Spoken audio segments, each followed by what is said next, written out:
네, 안녕하세요, 박성동 모사님. 예, 안녕하세요. 네, 오늘 가지고 오신 주제 먼저 설명해 주세요. 예, 벌써 이제 30도가 이제 넘는 폭염이 벌써 시작됐어요. 음. 굉장히 더웠죠. 네, 근데 더위보다도 더 뜨거운 곳에서 고생하는 분들이 있습니다. 어디냐? 뜨거운 데서 고생하시는 분들 굉장히 많겠지만 그 중에서도 저 남녘 땅에 목포 신항에 그 옆으로 누워진 그 세월호 안에 그 안에서 선내 수색 작업을 하시는 작업자분들 이분들 정말 고생하고 계시거든요. 아, 네, 맞습니다. 특히나 기본적으로 이제 큰 배다 보니까 이게 쇠로 돼 있잖아요. 근데 그 쇠 안에 들어가는 거기 때문에 얼마나 달궈져 있겠어요. 지금 뜨거운 여름 햇볕에 굉장한 그 고열 속에서 고생들을 하고 계시는데 아직도 이제 미수습자 5분의 시신을 수습하려고 한참 고생하고 계시는데 근데 이 미수습 그 현장 작업자분의 지인분이 현장에서 상당히 좀 이해하기 어려운 일들이 벌어지고 있다라고 해서 6월 12일 딴지일보 자유 게시판에 글을 올리는 것이 있습니다. 그래서 그 사연을 한번 소개해드리고 싶어요. 네, 네, 이 자유 게시판 글을 그럼 제가 읽도록 하겠습니다. 지인이 세월호 수색 현장에서 현재 일을 하고 있습니다. 저에게 울분을 토하면서 부조리 이야기를 하길래 언론에 알려지지 않는 사실 몇 가지를 딴지 게시판에 보고하고자 합니다. 배를 눕혀놨기 때문에 낡은 구조물들이 언제 떨어질지 모르는데 안전장치를 설치해달라고 하면 이 핑계 저 핑계 되면서 그 작업 구간을 타고 간 사람들까지 투입시켜 속도를 내게 하여 빨리 마무리하게 한다 합니다. 하지만 언론사 사람들과 해수부에게는 보여주기 해야 하기 때문에 누군가 온다 하면 그때는 안전장치를 해준다고 합니다. 매일매일 크고 작은 부상자들이 속출한다고 합니다. 사측은 부상 치료를 위한 약품을 제대로 구비하지 않고 있어서 수색자들이 스스로 약품을 가지고 다닌다 합니다. 사측에서는 다치지 말라고 강조하면서도 속도를 내라고 합니다. 부상자가 나와서 병원에 실려가는 상황이 오면 작업을 중지해서 수색자들이 밥벌이를 못하게 하겠다 협박한다고 합니다. 뉴스의 세월호 수습 현장에서 작업하는 사람들을 가리켜 코리아 셀비지 직원들이라고 하는데 대부분이 코리아 셀비지의 하청업체인 에이텍이라는 회사의 용역 계약 직원들과 인력사무소를 통해 일하는 일용직 근로자들이라고 하고 코리아 셀비지 직원들은 아침 체조 때와 점심 식사 때 빼고는 보기 힘들답니다. 하도급 문제가 세월호 현장에도 있다는 소리를 듣고 경악을 금치 못했습니다. 해수부가 코리아 셀비지에, 코리아 셀비지가 에이텍에, 에이텍이 용역 직원에게 이렇게 거치면서 원 단가의 60% 정도만 작업자들에게 돌아간다고 하는데 40% 정도가 누구의 포켓으로 갔을까요? 새 정부 들어서는 이런 문제를 손봐야 하는 거 아닐까요? 더구나 처음 계약서를 썼을 때와는 다르게 임금을 미루고 있다고 합니다. 대부분이 단순 노동자들, 특히 조선소 경기가 어려워서 쉬고 있던 사람들이 많은데 그 사람들도 계약서의 날짜에 맞춰서 대출도 갚고 공과금도 내고 등등 돈을 써야 될 곳이 있을 텐데 일방적으로 날짜를 미루고 거기에 항의하는 사람들에게는 너는 돈 받고 나가라 식으로 근로자들을 대한다고 합니다. 그리고 그것이 문제가 되기 시작하니 계약서를 다시 쓰게 했다고 합니다. 이거 감사 대상 아닌가요? 혹시 주말이나 휴일 일하는 것도 해수부에 올릴 때는 휴일수당까지 올리고 본인들이 슈킹하는 것은 아니겠죠? 그리고 얼마 전에 이낙연 총리께서 다녀가셨는데 배 내부 작업 현장에는 들어오지 않으셨다고 합니다. 지인 말로는 냄새도 엄청나고 위험하고 더럽고 해서 일반인들은 들어오기만 해도 구토할 정도라고 하니 총리님을 선례로 모시지는 않았던 것이겠죠. 총리께서 오시면 일반적으로 경력금 하사하고 가시죠. 총리가 아니어도 많은 고관 대작들이 세월호 현장 같은 곳을 방문하면 금일봉을 하사하실 텐데요.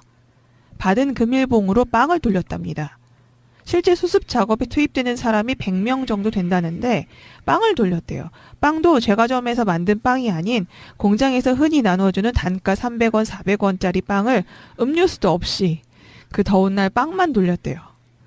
국무총리님께서 금일봉 5만 원 주셨겠습니까? 기본적으로 100단이 넘어가죠. 그럼 그거 누가 먹은 겁니까? 어떻게 온 나라가 전체가 슈킹이 일상생활입니까? 어떻게 세상이 어떻게 아직도 이렇게 돌아갑니까? 시간이 길지 않아서 지인에게 이 정도 이야기만 들었는데 코리아 셀비지란 회사가 문제가 많은 것 같습니다. 어차피 에이텍이란 회사는 껍데기일 테니까요. 많은 조선소 하청업체들이 본청 회사 고위직 출신들이 만들었거나 친인척 회사인 것처럼 말이죠.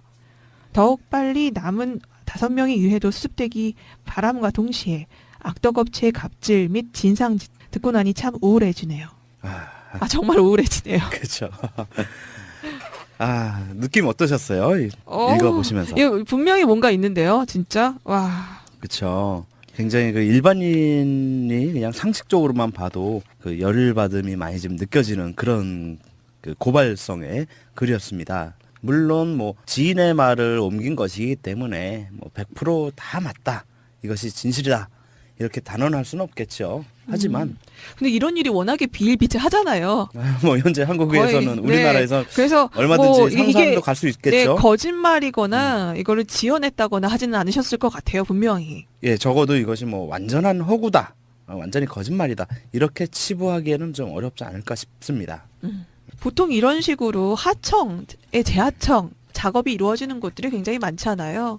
뭐 큰 뭐 건설업 현장은 말할 것도 없고요. 이렇게 그 커다란 일을 하는 곳에는 필연적으로 하청의 재하청은 거의 100%라고 보면 되죠. 네, 결국 그리고 가장 위험한 것은 하청 맨 마지막에 있는 사람들이 맞더라고요. 그렇죠. 우리 그 대선 기간이라서 우리가 뭐 많은 관심을 두지는 않았겠지만 지난 5월 1일 노동절에도 거제 삼성중공업의 그 사고로 6명 사망하는 사고 있었잖아요. 그 사망 근로자들이 전부 다 용역업체, 하청업체 근로자들 뿐이었던 거죠. 그 원청업체인 삼성중공업 근로자들은 전부 다 노동절이니까 쉬러 네, 쉬고 맞습니다. 있는데 네. 결국은 대한민국 하청공화국에서는 가장 피해를 보는 것은 역시 하청업체의 영역 노동자들, 비정규직 노동자들이겠죠. 일용 근로자들, 이분들이 그 가장 큰 피해를 보고 있는데 저는 그런 생각이 들어요. 일단은 그 세월호를 그 바닷속에 있던 것을 끄집어냈기 때문에 그 안에 구조가 얼마나 튼튼할지, 얼마나 부실할지 이거 아무도 예상 못 하거든요. 더군다나 원래 설계되어 있는 그 자세가 아니라 옆으로 누워 있는 상태이기 때문에 언제 어디서 뭐가 떨어질지 모르고 또 언제 어디서 밑에 바닥이 꺼질지 모른다라는 그런 위험성이 항상 상존해 있는 곳이죠. 이런 곳일수록 더더욱 안전에 대해서 더군다나 그 장소가 어딥니까? 바로 안전불감증 가장 대표적으로 드러나는 세월호 아니겠어요?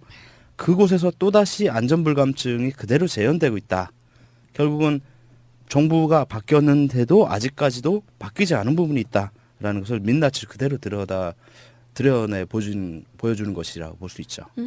네, 사진만 봐서는 사실 잘 몰랐었는데 이곳이 냄새가 엄청나고 위험하다라는 말씀을 하셨어요. 좀 새로운 제가 잘은 몰랐었는데 물론 이제 옆으로 누워 있기 때문에 이렇게 잘못 원래 구조가 아닌 것이 분명히 위험할 수도 있겠다라는 생각이 드는데 냄새가 심하다는 거는 또 왜 그럴지 혹시?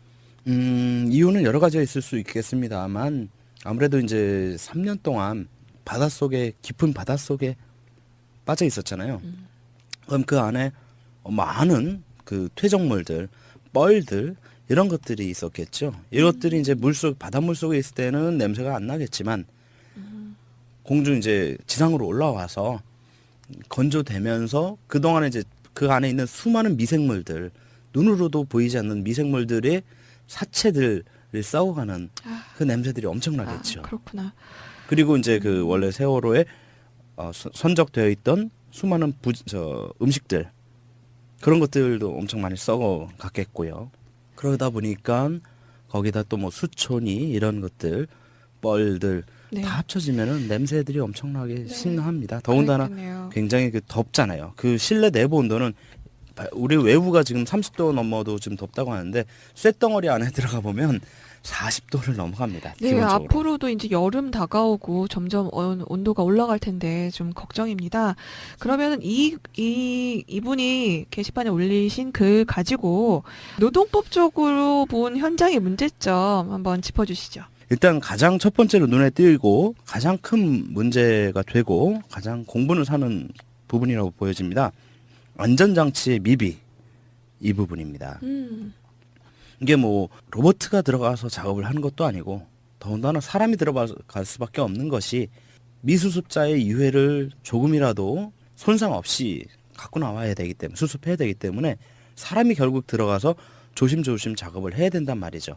근데 이 사람 자체가 위험에 노출될 수밖에 없는 환경이에요. 아까도 얘기했지만 고열에다가 또 그 심한 악취 그리고 환경적인 그리고 언제 붕괴 위험 그리고 낙상의 위험 이런 산업 현장에서 일어날 수 있는 모든 위험들이 다 지금 세월호 내부에서 다 있다는 것이죠. 상존하고 있는 것. 이런 상황에서는 안전조치가 필수적인데 이것은 우리 산업안전보건법에서도 규정하고 있어요. 왜 그렇지 않습니까? 우리가 아무리 좋은 보상도 사고 예방보다 좋을 수는 없다라는 것이죠. 사람이 다치고 또는 죽고 나면 10억이 아니라 100억을 보상해 주더라도 사람은 다시 되살아나지 않거든요. 그렇기 때문에 우리 사고가 났을 때 이후의 보상에 대해서 규정하고 있는 노동법이 산업재해보상보험법이라면 산재를 미리 예방하기 위해서 만들어진 법이 바로 산업안전보건법이에요. 따라서 산업안전보건법은 산재법보다도 훨씬 많은 규정들이 있습니다.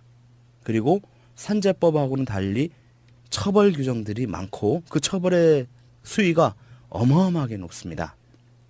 예를 들어 우리 근로기준법에서는 근로기준법 최고의 벌칙 조항이 5년 이하 징역 또는 3천만 원 이하의 벌금까지가 최고치인데 산업안전보건법에서는 특히 안전조치를 미비했을 때 무려 7년 이하 징역 또는 1억 원 이하의 벌금을 처하도록 돼 있어요. 어허. 그래서 산업안전보건법이 그래서 무서운 법이라고 하는 겁니다.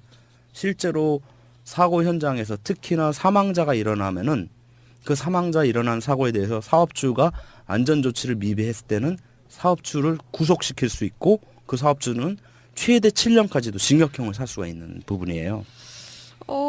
이거 다시 좀 한번 좀 살펴봐야겠는데요. 예, 구체적으로 살펴볼게요. 산업안전보건법 제23조에는 이렇게 규정되어 있어요. 제23조 안전조치 1항 사업주는 사업을 할 때 다음 각 호의 위험을 예방하기 위하여 필요한 조치를 하여야 한다. 1. 기계, 기구, 그 밖의 설비에 의한 위험. 2. 폭발성, 발화성 및 일환성 물질 등에 의한 위험. 3. 전기, 열, 그 밖의 에너지에 의한 위험. 그리고 2항에 이렇게 또 규정되어 있습니다. 사업주는 굴착, 채석, 하역, 벌목, 운송, 조작, 운반, 해체, 중량물 취급, 그 밖의 작업을 할 때 불량한 작업 방법 등으로 인하여 발생하는 위험을 방지하기 위하여 필요한 조치를 하여야 한다. 3항 사업주는 작업 중 근로자가 취락할 위험이 있는 장소, 토사, 구축물 등의 붕괴할 우려가 있는 장소, 물체가 떨어지거나 날아올 위험이 있는 장소, 그 밖에 작업 시 천재지변으로 인한 위험이 발생할 우려가 있는 장소에는 그 위험을 방지하기 위하여 필요한 조치를 하여야 한다. 이것이 산업안전보건법 제23조에 나와 있는 안전조치의 규정들입니다. 그러면 이 필요한 조치에는 어떤 게 들어가나요? 또 이것이 제대로 구체적으로 나와 있지 않으면 또 이거 했으니까 난 한 거야라고 빠져나갈 수 있지 않을까요? 예, 그렇습니다. 그래서 그 필요한 조치는 이러한 위험을 방지하기 위해서 사회통념상 사업주가 최선을 다해서 할 수 있었다. 사고의 예방을 위해서 할 수 있다는 정도의 조치를 해야 된다는 것이죠. 가장 기본적인 것은 예를 들어 그래서 건설 현장 보시면 건물 하나 지을 때 옆에서 지나가면서 보신 적들 많이 있을 거예요. 소위 말해서 비계라고 해서 그 철제 빔 기둥 같은 거 있죠. 그 네모나게 예, 그 블럭- 동그랗고 네네. 예, 그걸 이제 건설 용어로는 이제 아시바라고 하죠. 음. 아시바라고 그걸 딱 쌓고 거기에다 이제 비계라고 만듭니다. 그게 그 비계라고 하는데 그래서 발판 같은 것들을 만들 때 그걸 발판을 딛고 이제 작업을 하는데 그것이 발판이 만약에 붕괴하면 바로 추락할 수 있기 때문에 그 밑에 최소한 그물을 설치해야 된다. 이것이 이제 안전 조치인 거죠. 근데 이러한 조치를 안 해서 추락하는 사고가 있을 때 사업주의 안전조치 미비의 책임이 있는 것이고 이러한 것에 대한 벌칙으로 근로자 사망 시에는 7년 이하의 징역 또는 1억 원 이하의 벌금에 처하도록 돼 있고 사망을 안 하고 그냥 부상만 하더라도 5년 이하 징역 또는 5천만 원 이하의 벌금형에 처하도록 되어 있어요. 상당히 세죠. 네, 그러면 이 법에 따라서 사업주가 처벌받는 사례들이 있나요? 굉장히 많습니다. 아, 네. 주로 그런데 문제는 여기서 이제 한국 사회, 우리 사회의 문제인데요. 아까도 말씀드렸지만 원청은 다 대기업들이에요. 특히 건설업들 그렇죠. 보면은 이제 대기업, 네. 흔히 말하는 일군 건설업체들이죠. 이 사업주 대기업 사장 잡혀가야 되는 거 아닌가요? 안 그러죠. 왜냐하면은 그 위험을 전가시키기 위해서 바로 이제 하도급을 주는 거예요. 하청을 주는 거예요. 그래서 원청업체가 하청업체한테 하청을 주면 그 하청업체는 자기네가 근로자들을 평소에 쓰지 않고 있다가 인력사무소 통해서 근로자들을 다시 쓰거나 아니면 그 하청업체가 또 다시 재하청을 또 줍니다. 그렇게 해서 하청 구조가 건설업의 현장의 경우는요, 어느 정도 규모가 있는 건물이라든가 토목공사 하는 곳이면은 최소한의 하청 단계가 최소한 세 번 정도는, 세 번은 아주 기본이고 보통은 4번, 5번이 아주 일반화되어 있어요. 그러다 보니까 밑으로 내려갈수록 업체는 영세해질 수밖에 없고요. 법에 대한 지식이라든가 준수도가 떨어질 수밖에 없겠죠. 상식적으로도. 그런 상황에서 근로자들은 또 자기네가 평소에 근로자들을 고용하지 않는 곳이죠. 왜? 영세업체니까. 그러면 필요할 때만 딱 공사 따갖고 어디서 인원들은 데리고 오냐? 바로 인력사무소죠. 매일. 그렇죠. 인력사무소에다 전화를 해요. 우리 언제부터 언제까지 전화를 공사하니까 공사기간이라는 건 원래 정해져 있지 않습니까? 네. 물론 그걸 넘기는 것이 대부분이지만 그러면은 인력사무소들이 한두 군데만 있는 게 아니에요. 그 지역에. 여기 지금 우리 세월호 구조가 아니죠. 수습 현장에도 목포에도 인력사무소가 꽤 여러 군데 있는데 이런 곳에 몇 군데만 전화 돌리면 일용직 근로자 구하는 거 1,000명 정도 구하는 거 일도 아니에요. 그러다 보니까 이 근로자들이 당연히 받아야 될 그 산업안전보건법상의 그런 안전조치들을 받기 어려운 상황인데 심지어 사실 저는 코리아 셀비지라는 회사도 잘 모르겠는 회사예요.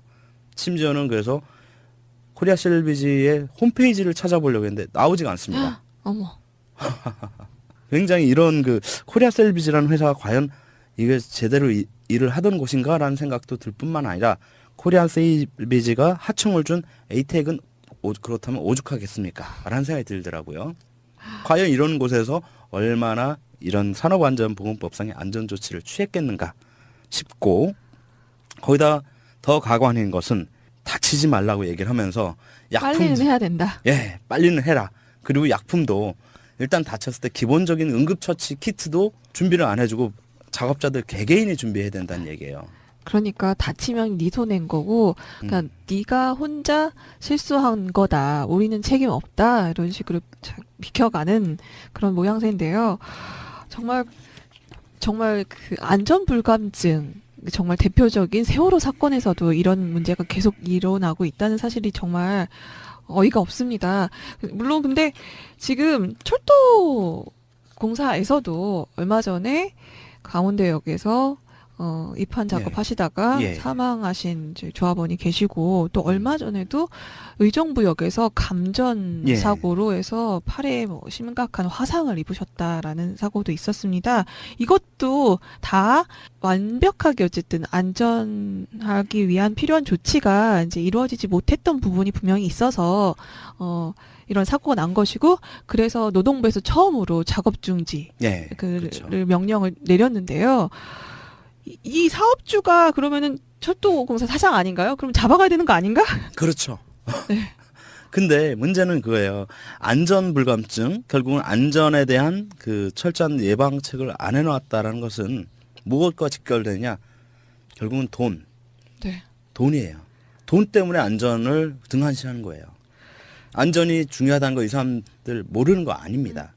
알지만 자기의 안전이 아니라 자기 몸이 해야 하는 게 아니다 보니까 이 사람들 사업주들 또는 그 회사의 관계자들에게는 돈이 더 중요한 거예요. 사람의 목숨이나 사람의 안전보다는. 그러니까요. 물론 노무사님께서 이 법으로 인해서 처벌받는 사람들이 굉장히 많다라고 말씀은 하셨지만 아직도 많이 부족한 느낌이 드는데. 그렇죠. 아무래도 이런 하청 구조에서는 그 그래서 원청 구조, 원청 기업 그리고 대기업들은 하청업체 거의 대부분의 책임을 떠넘깁니다. 사실 그래서 우리가 계속 문제화 삼고 있는 외주화, 용역화의 그 핵심은 하나는 근로자를 쉽게 해고하는 부분이라고 했지만 또 하나의 그들에게는 좋은 이익은 뭐냐면 위험의 전가거든요.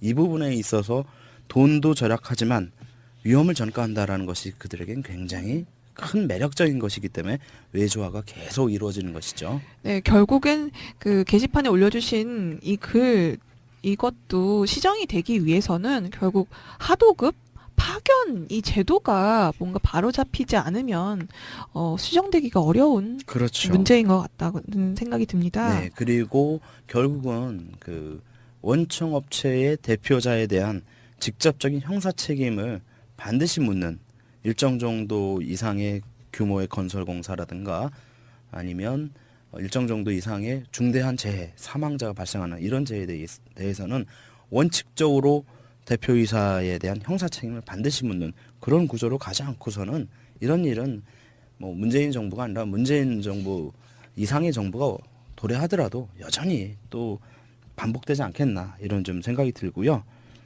그럼 또- 이 부분은 그러면은 누가 이 법적으로 소송을 걸거나 뭐 문제 제기를 노동자가 스스로 해야 됩니까? 아니면 외부에서 지적을 할 수도 있는 건가요, 이거는? 일단은 산업안전보건법 위반 부분에 대해서는 누구나 고발할 수 있어요. 아, 누구나. 예, 이것은 이제 그 산업안전보건법 위반은 형사적인 책임이 따르는 것이기 때문에 형사 고발이 가능한 것이거든요. 그 고소와 고발의 차이는 뭐냐면 고소는 불법 행위로 인해서 피해를 입은 사람이 직접 피해자가 가해자를 상대로 그 소를 제기하는 것이 고소이고 고발이라 함은 제3자의 불법 행위를 제3자가 고발한 그 소를 제기하는 것 이것을 이제 고발이라고 하죠. 네, 그러면 이 산업안전보건법은 고발 사항. 네, 고발이 될 수 네. 있고 또한 고발을 안 하더라도 노동부의 근로감독관이 있죠. 근로감독관이 인지하면 그 사실을 알기만 하면 직접 조치를 취할 수 있는 그런 네. 상황입니다. 지금 노동부에서 할 일이 참 많은 것 같은데 어서 제대로 된 체계가 또 잡혀야 될 것 그래서 같습니다. 제가 지난 대선 때부터 늘 일관되게 주장하는 것이 근로감독관 적어도 지금의 3배로 빨리 늘려야 된다. 네. 예, 안 그러면 그래야 근로감독관들이 넘치는 서류 더미에서 벗어나서 현장에 가서 안전조치 여부를 미리 점검을 해서 산재도 발생 예방하고 또한 임금체불도 미리 예방할 수 있지 않겠나 이런 생각이 듭니다. 네, 맞습니다. 결국 참 도돌이표처럼 계속 반복해서 언급하게 될 수밖에 없는 게 이 외주위탁 하청 문제, 파견이라는 게 결국은 중간 착취 그리고 책임 회피 기능만을 가진다는 게 명확하게 드러나고 있는데요. 네, 어서 모든 사람들이 정당한 대우를 받고 또 안전하게 일할 수 있는 사회로 만들어야 되겠습니다. 네, 노무사님 마지막으로 언급하실 예, 또 부분이 하나 언급할 부분이 지금 이 게시물에서 드러나는 것이 임금 지급을 미룬다라는 얘기가 있어요. 네네. 예. 지금 보면은 지금 이 작업 현장의 특성상 여기가 이제 대부분 일용직 근로자들을 많이 쓸 거란 말이죠. 그러면 이제 말은 일용직이지만 이건 어느 정도 계약 기간 고용이 예정되어 있는 준상용직 계약직 근로자라고 볼 수 있는데 이 건설업 현장이라든가 이런 현장의 경우는 특정한 경우 빼놓고는 일당제로 임금을 다 계산하거든요. 그래서 일당 뭐 15만 원, 20만 원 이런 식으로. 그러면 여기서 발생하는 문제 첫 번째는 과연 주휴수당을 제대로 지급했는가? 나온 날에만 임금을 지급한 경우들이 아직도 현재 많기 때문에 주휴수당 지급의 문제가 있고요. 또 지연 지급하고 있다라는 문제 이게 더 큽니다. 아까 그 게시글에도 네. 글 쓴 분께서 말씀하셨듯이 근로자들은 받은 임금을 가지고선 자기의 생활을 미리 계획하고 그 계획에 맞춰서 소비를 하고 소비한 것에 대한 보충을 하도록 되어 있는데 임금 지급일을 사용자가 멋대로 지연을 시켜버리면 근로자들의 삶에 타격이 올 수밖에 없거든요. 따라서 1985년도의 대법원 판결은 정기 임금 지급일에 하루라도 밀려서 늦게 지급을 한다면 이것은 임금 체불이다. 이렇게 판결을 내린 상황이 있습니다. 따라서 이 경우에는 근로기준법 109조에 의해서 3년 이하 징역 또는 2천만 원 이하의 벌금형에 처해질 수 있습니다. 그런데 이걸 가지고 노동부에 만약에 근로자가 현재 제소를 한다 하면은 그 근로자는 해고당하겠죠? 예, 일용직이기 때문에 뭐 해고를 다투기도 어려울 상황이 될 수도 있어요. 하다 네. 보니까 근로자들은 지금 사용자가 임금을 마음대로 지급을 늦추거나 아니면은 매월 말일날 지급하기로 했던 것을 이제 다음 달 5일로 이제부터는 지급한다 이런 식으로 바꾸더라도 어떻게 저항할 방법이 없다라 그런 그 문제점이 있습니다. 네, 이 글에서만 이제 큰 문제만 뽑아봐도 산업안전보건법 위반 그리고 근로기준법 위반 이 부분이 있는데 큰 문제부터 해결하는 것이 순서라 이 부분을 언급하고는 있지만 아까 봤듯이 돈 뭐 슈킹하는 것들 예. 참 이 부분이 좀 크다고 생각합니다. 노동력은 중간 착취가 불가능하도록 헌법에 나와 있다고 하는데요. 이 헌법조차 지켜지지 않고 있어서 이런 하부적인 문제까지도 계속 연관이 돼서 일어나고 있지 않나 싶습니다. 예, 그래서 저는 그래요. 세월호 우리가 참사를 통해서 교훈을 다시 얻고자 하는 부분도 있지만 이 세월호를 수습하는 이 과정에서 새로운 그 우리가 받았던 교훈을 실행을 해야 되지 않겠나. 그래서 현재 우리 지금 이제 새로 들어선 문재인 정부는 돈이 먼저가 아니라 사람이 먼저다를 모토로 세우고 있지 않습니까? 그 사람이 먼저인 그 새 정부의 정신이 세월호 참사 수습 현장에서도 꼭 실현이 되었으면 하는 소망이 있습니다. 네, 어서 좀 살펴봐 주시길 부탁드립니다. 네, 오늘 곽승훈 노사님 말씀 감사합니다. 네, 감사합니다. 를 하는 곳에는 필연적으로 하청의 재하청은 거의 100%라고 보면 되죠. 네, 결국 그리고 가장 위험한 것은 하청 맨 마지막에 있는 사람들이 맞더라고요. 그렇죠. 우리 그 대선 기간이라서 우리가 뭐 많은 관심을 두지는 않았겠지만 지난 5월 1일 노동절에도 거제 삼성중공업의 그 사고로 6명 사망하는 사고 있었잖아요. 그 사망 근로자들이 전부 다 용역업체, 하청업체 근로자들 뿐이었던 거죠. 그 원청업체인 삼성중공업 근로자들은 전부 다 노동절이니까 쉬러 네, 쉬고 맞습니다. 있는데 네. 결국은 대한민국 하청공화국에서는 가장 피해를 보는 것은 역시 하청업체의 영역 노동자들, 비정규직 노동자들이겠죠. 일용 근로자들, 이분들이 그 가장 큰 피해를 보고 있는데 저는 그런 생각이 들어요. 일단은 그 세월호를 그 바닷속에 있던 것을 끄집어냈기 때문에 그 안에 구조가 얼마나 튼튼할지, 얼마나 부실할지 이건 아무도 예상 못 하거든요. 더군다나 원래 설계되어 있는 그 자세가 아니라 옆으로 누워 있는 상태이기 때문에 언제 어디서 뭐가 떨어질지 모르고 또 언제 어디서 밑에 바닥이 꺼질지 모른다라는 그런 위험성이 항상 상존해 있는 곳이죠. 이런 곳일수록 더더욱 안전에 대해서 더군다나 그 장소가 어딥니까? 바로 안전불감증 가장 대표적으로 드러나는 세월호 아니겠어요? 그곳에서 또다시 안전불감증이 그대로 재현되고 있다. 결국은 정부가 바뀌었는데도 아직까지도 바뀌지 않은 부분이 있다라는 것을 민낯을 그대로 드러내 보여주는 것이라고 볼 수 있죠. 네, 사진만 봐서는 사실 잘 몰랐었는데 이곳이 냄새가 엄청나고 위험하다라는 말씀을 하셨어요. 좀 새로운 제가 잘은 몰랐었는데 물론 이제 옆으로 누워 있기 때문에 이렇게 잘못 원래 구조. 네, 안녕하세요, 박승훈 노무사님. 예, 안녕하세요. 네, 오늘 가지고 오신 주제 먼저 설명해 주세요. 예, 벌써 이제 30도가 이제 넘는 폭염이 벌써 시작됐어요.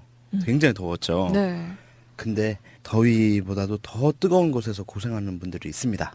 어디냐? 뜨거운 데서 고생하시는 분들 굉장히 많겠지만 그 중에서도 저 남녘 목포 신항에 그 옆으로 누워진 그 세월호 안에 그 안에서 선내 수색 작업을 하시는 작업자분들 이분들 정말 고생하고 계시거든요. 네, 맞습니다. 특히나 기본적으로 이제 큰 배다 보니까 이게 쇠로 돼 있잖아요. 근데 그 쇠 안에 들어가는 거기 때문에 얼마나 달궈져 있겠어요. 지금 뜨거운 여름 햇볕에 굉장한 그 고열 속에서 고생들을 하고 계시는데 아직도 이제 미수습자 5분의 시신을 수습하려고 한참 고생하고 계시는데 근데 이 미수습 그 현장 작업자분의 지인분이 현장에서 상당히 좀 이해하기 어려운 일들이 벌어지고 있다라고 해서 6월 12일 딴지일보 자유 게시판에 글을 올리는 것이 있습니다. 그래서 그 사연을 한번 소개해드리고 싶어요. 네. 네, 이 자유 게시판 글을 그럼 제가 읽도록 하겠습니다. 지인이 세월호 수색 현장에서 현재 일을 하고 있습니다. 저에게 울분을 토하면서 부조리 이야기를 하길래 언론에 알려지지 않는 사실 몇 가지를 딴지 게시판에 보고하고자 합니다. 배를 눕혀놨기 때문에 낡은 구조물들이 언제 떨어질지 모르는데 안전장치를 설치해달라고 하면 이 핑계 저 핑계 되면서 그 작업 구간을 타 구간 사람들까지 투입시켜 속도를 내게 하여 빨리 마무리하게 한다 합니다. 하지만 언론사 사람들과 해수부에게는 보여주기 해야 하기 때문에 누군가 온다 하면 그때는 안전장치를 해준다고 합니다. 매일매일 크고 작은 부상자들이 속출한다고 합니다. 사측은 부상 치료를 위한 약품을 제대로 구비하지 않고 있어서 수색자들이 스스로 약품을 가지고 다닌다고 합니다. 사측에서는 다치지 말라고 강조하면서도 속도를 내라고 합니다. 부상자가 나와서 병원에 실려가는 상황이 오면 작업을 중지해서 수색자들이 밥벌이를 못하게 하겠다 협박한다고 합니다. 뉴스의 세월호 수습 현장에서 작업하는 사람들을 가리켜 코리아 셀비지 직원들이라고 하는데 대부분이 코리아 셀비지의 하청업체인 에이텍이라는 회사의 용역 계약 직원들과 인력사무소를 통해 일하는 일용직 근로자들이라고 하고 코리아 셀비지 직원들은 아침 체조 때와 점심 식사 때 빼고는 보기 힘들답니다. 하도급 문제가 세월호 현장에도 있다는 소리를 듣고 경악을 금치 못했습니다. 해수부가 코리아 셀비지에, 코리아 셀비지가 에이텍에, 에이텍이 용역 직원에게 이렇게 거치면서 원 단가의 60% 정도만 작업자들에게 돌아간다고 하는데 40% 정도가 누구의 포켓으로 갔을까요? 새 정부 들어서는 이런 문제를 손봐야 하는 거 아닐까요? 더구나 처음 계약서를 썼을 때와는 다르게 임금을 미루고 있다고 합니다. 대부분이 단순 노동자들, 특히 조선소 경기가 어려워서 쉬고 있던 사람들이 많은데 그 사람들도 계약서의 날짜에 맞춰서 대출도 갚고 공과금도 내고 등등 돈을 써야 될 곳이 있을 텐데 일방적으로 날짜를 미루고 거기에 항의하는 사람들에게는 너는 돈 받고 나가라 식으로 근로자들을 대한다고 합니다. 그리고 그것이 문제가 되기 시작하니 계약서를 다시 쓰게 했다고 합니다. 이거 감사 대상 아닌가요? 혹시 주말이나 휴일 일하는 것도 해수부에 올릴 때는 휴일수당까지 올리고 본인들이 슈킹하는 것은 아니겠죠? 그리고 얼마 전에 이낙연 총리께서 다녀가셨는데 배 내부 작업 현장에는 들어오지 않으셨다고 합니다. 지인 말로는 냄새도 엄청나고 위험하고 더럽고 해서 일반인들은 들어오기만 해도 구토할 정도라고 하니 총리님을 선례로 모시지는 않았던 것이겠죠. 총리께서 오시면 일반적으로 경력금 하사하고 가시죠. 가 아닌 것이 분명히 위험할 수도 있겠다라는 생각이 드는데 냄새가 심하다는 거는 또 왜 그럴지 혹시? 이유는 여러 가지가 있을 수 있겠습니다만 아무래도 이제 3년 동안 바닷속에 깊은 바닷속에 빠져 있었잖아요. 그럼 그 안에 많은 그 퇴적물들, 뻘들 이런 것들이 있었겠죠. 이것들이 이제 물속 바닷물 속에 있을 때는 냄새가 안 나겠지만 공중 이제 지상으로 올라와서 건조되면서 그 동안에 이제 그 안에 있는 수많은 미생물들 눈으로도 보이지 않는 미생물들의 사체들을 썩어가는 그 냄새들이 엄청나겠죠. 그렇구나. 그리고 이제 그 원래 세월호에 선적되어 있던 수많은 음식들 그런 것들도 엄청 많이 썩어갔겠고요. 그러다 보니까 거기다 또 뭐 수초니 이런 것들 뻘들 네. 다 합쳐지면은 냄새들이 엄청나게 심합니다. 더군다나 그렇겠네요. 굉장히 그 덥잖아요. 그 실내 내부 온도는 우리 외부가 지금 30도 넘어도 좀 덥다고 하는데 쇳덩어리 안에 들어가 보면 40도를 넘어갑니다. 네, 기본적으로. 앞으로도 이제 여름 다가오고 점점 온도가 올라갈 텐데 좀 걱정입니다. 그러면 이분이 게시판에 올리신 글 가지고 노동법적으로 본 현장의 문제점 한번 짚어주시죠. 일단 가장 첫 번째로 눈에 띄고 가장 큰 문제가 되고 가장 공분을 사는 부분이라고 보여집니다. 안전장치의 미비 이 부분입니다. 이게 뭐 로봇가 들어가서 작업을 하는 것도 아니고 더군다나 사람이 들어갈 수밖에 없는 것이 미수습자의 유해를 조금이라도 손상 없이 갖고 나와야 되기 때문에 수습해야 되기 때문에 사람이 결국 들어가서 조심조심 작업을 해야 된단 말이죠. 근데 이 사람 자체가 위험에 노출될 수밖에 없는 환경이에요. 아까도 얘기했지만 고열에다가 또 그 심한 악취, 그리고 환경적인, 그리고 언제 붕괴 위험, 그리고 낙상의 위험. 총리가 아니어도 많은 고관 대작들이 세월호 현장 같은 곳을 방문하면 금일봉을 하사하실 텐데요. 받은 금일봉으로 빵을 돌렸답니다. 실제 수습 작업에 투입되는 사람이 100명 정도 된다는데 빵을 돌렸대요. 빵도 제과점에서 만든 빵이 아닌 공장에서 흔히 나눠주는 단가 300원, 400원짜리 빵을 음료수도 없이 그 더운 날 빵만 돌렸대요. 국무총리님께서 금일봉 5만 원 주셨겠습니까? 기본적으로 100단이 넘어가죠. 그럼 그거 누가 먹은 겁니까? 어떻게 온 나라가 전체가 슈킹이 일상생활입니까? 어떻게 세상이 어떻게 아직도 이렇게 돌아갑니까? 시간이 길지 않아서 지인에게 이 정도 이야기만 들었는데 코리아 셀비지란 회사가 문제가 많은 것 같습니다. 어차피 에이텍이란 회사는 껍데기일 테니까요. 많은 조선소 하청업체들이 본청 회사 고위직 출신들이 만들었거나 친인척 회사인 것처럼 말이죠. 더욱 빨리 남은 5명의 유해도 수습되기 바람과 동시에 악덕업체의 갑질 및 진상짓 듣고 나니 참 우울해지네요. 정말 우울해지네요. 그렇죠.